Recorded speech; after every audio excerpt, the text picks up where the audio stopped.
The Shark Deck. Hello and welcome to Palace Intrigue. I am your host, Mark Francis. Regular listeners know about the Kate is Wonderful narrative, and the Express got on board with the headline, Princess Kate is the perfect daughter that King Charles always wanted. Former BBC royal correspondent Jenny Bond told OK, there's little doubt that Charles would have loved a daughter. He's really quite a softie at heart, and has said that he was disappointed when Harry turned out to be a boy.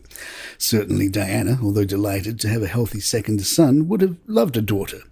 I spoke to her about it and asked whether she and Charles would try for a third child, and she said the marriage was in too much trouble to try again. But she admitted that she would love a daughter, and perhaps if she hadn't have died, that wish might have come true.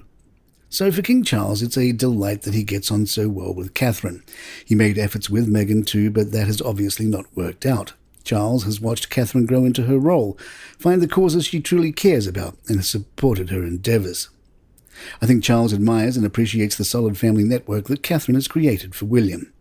Bond adding that the king is devoted to the 3 grandchildren that Catherine produced. Meanwhile, royal author Tom Bower spoke out about Charles' other daughter-in-law. Harry and Meghan have undermined the monarchy, and Charles has made a terrible mistake. He should have cut them off straight away.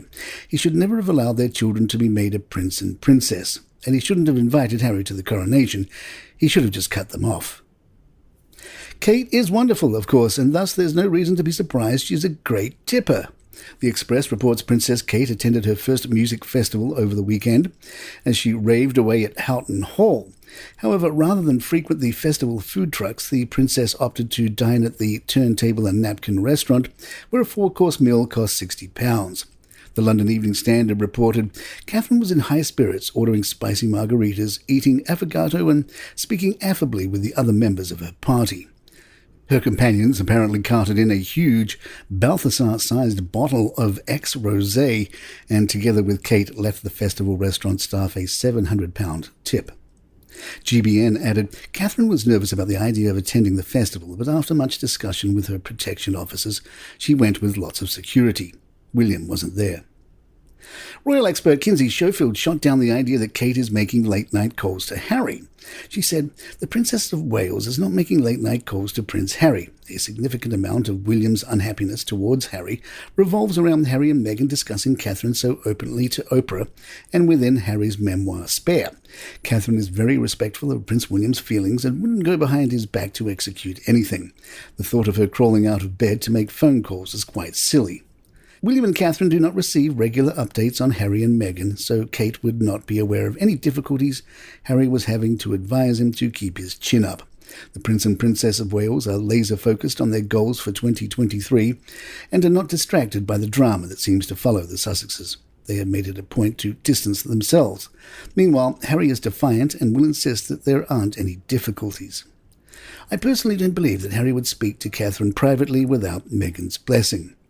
Royal author Christopher Anderson agrees. She urged William to reach out to Harry, and when the opportunity for some sort of breakthrough occurred during Prince Philip's funeral in 2021, Kate physically stepped aside so the brothers could walk next to each other and chat, he noted. Sadly, nothing came of it. All of that is in the past in the wake of the scolding things Harry wrote about William in Spare. Kate has thrown up her hands. I seriously doubt that she's making furtive calls to Harry in an effort to patch things up. That is not her style and not her place. Things could blow up in her face, and she knows it. She's famously cautious, and that's how she got to where she is. Palace Intrigue will be right back. Hi, I'm Mark Francis, and host of a new podcast, The Messi Effect.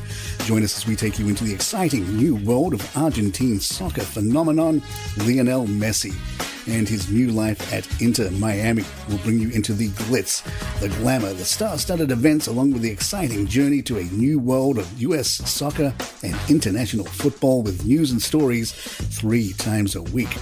Come along for the ride as Messi, Miami, and Major League Soccer experience the journey of a lifetime. Get the Messi Effect wherever you get your podcasts.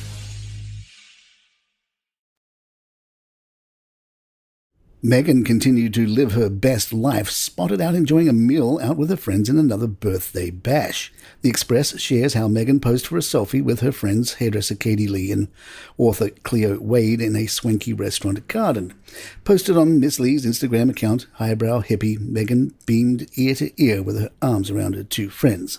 The Express tells us Miss Lee is believed to have been Meghan's go-to hair colorist since she moved back to California and settled in Montecito with Prince Harry. Meghan's latest celebration follows Meghan watching Barbie at the cinema with A-list friends, including Portia de Rossi. Page 6 reported Meghan went to the movies to see Barbie before spending the evening at the exclusive San Isidro Ranch in the hills of Montecito. And there you have it. If you'd like to email us, our address is thepalaceintrigue@gmail.com. Please head on over to YouTube and search for Palace Intrigue there and just hit that subscribe button for us. It would really help us out. I'm Mark Francis. My thanks to John McDermott. This is Palace Intrigue. Good times.